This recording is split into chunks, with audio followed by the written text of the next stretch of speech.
কিছুদিন আগে একটা বন্ধুর বাড়িতে গিয়েছিলাম, সেখানে গিয়ে গোলাপ ফুলের এই রেসিপিটা খেয়েছিলাম। এটা খেতে হয়েছিল অসম্ভব সুন্দর। আর প্রথমে আমি অ্যাকচুয়ালি বুঝতে পারিনি জিনিসটা কি, তারপরে তার মায়ের কাছ থেকে রেসিপিটা জানতে পারলাম যে এটা কিভাবে তৈরি আর জিনিসটা কি। সেই রেসিপিটা আজ তোমাদের সাথে শেয়ার করছি, যার জন্য প্রথমেই 750 ml দুধ নিয়েছি। দুধটাকে খুব ভালো করে ফুটিয়ে নেবো বেশ কিছুক্ষণ সময় ধরে। এর মধ্যে 4টে এলাচ দানা এভাবে ফাটিয়ে একটু দিয়ে দিলাম, আবারও বেশ কিছুক্ষণের জন্য ফুটতে দেবার। অন্যদিকে একটা বাটির মধ্যে নিচ্ছি গোবিন্দভোগ চাল। এখানে আমি 2 টেবিল স্পুন গোবিন্দভোগ চাল নিয়েছি। এবার চালটাকে খুব ভালো করে পরিষ্কার করে ধুয়ে জলটা ফেলে দেব এবং আবারও বেশ খানিকটা জল নিয়ে চালটাকে বেশ কিছুক্ষণের জন্য ভিজিয়ে রেখে দেব। আমি এখানে 10 মিনিটের জন্য চালটাকে ভিজিয়ে রেখেছিলাম। এদিকেও দুধটা ফুটে উঠেছে, তাই ভেজানো যে আতপ চালটা ছিল সেই চালটা দিয়ে দিলাম। এবার গ্যাসের ফ্লেমটা মিডিয়াম ফ্লেমে রেখে এটাকে ফুটতে দেব বেশ কিছুক্ষণ সময় ধরে। মাঝে মাঝে এভাবে একটু নেড়ে নিচ্ছি। এবার অন্যদিকে বাটির মধ্যে নিচ্ছি 2 চামচ চালের জন্য 2 চামচ আমুল দুধ গুঁড়ো। এবার এর মধ্যে অল্প একটু জল দিয়ে খুব ভালো করে মিক্সড করে নেব। যেহেতু এটা ক্ষীর, তাই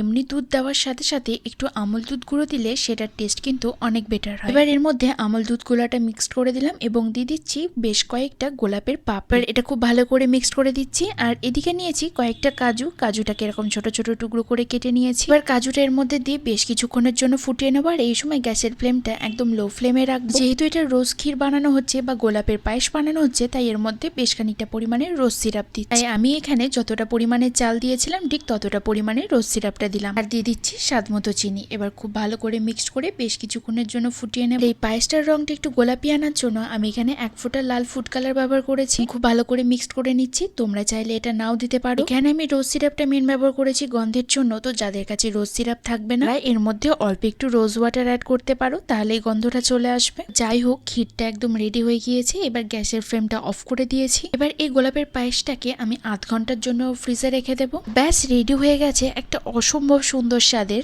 ক্ষীর বা গোলাপের পায়েস, যেটা খেতে কিন্তু ভীষণই সুন্দর হয়েছিল। তোমরা একবার অবশ্যই ট্রাই করো। আমাকে কমেন্টে অবশ্যই জানিও তোমাদের এই ভিডিওটা এবং এই রেসিপিটা কেমন লাগলো। দেখতে ভালো লাগার জন্য আমি কিন্তু ওপর থেকে একটা গোলাপ এভাবে রেখে দিয়েছি, তাতে দেখতে বেশ সুন্দর লাগছে, তাই না?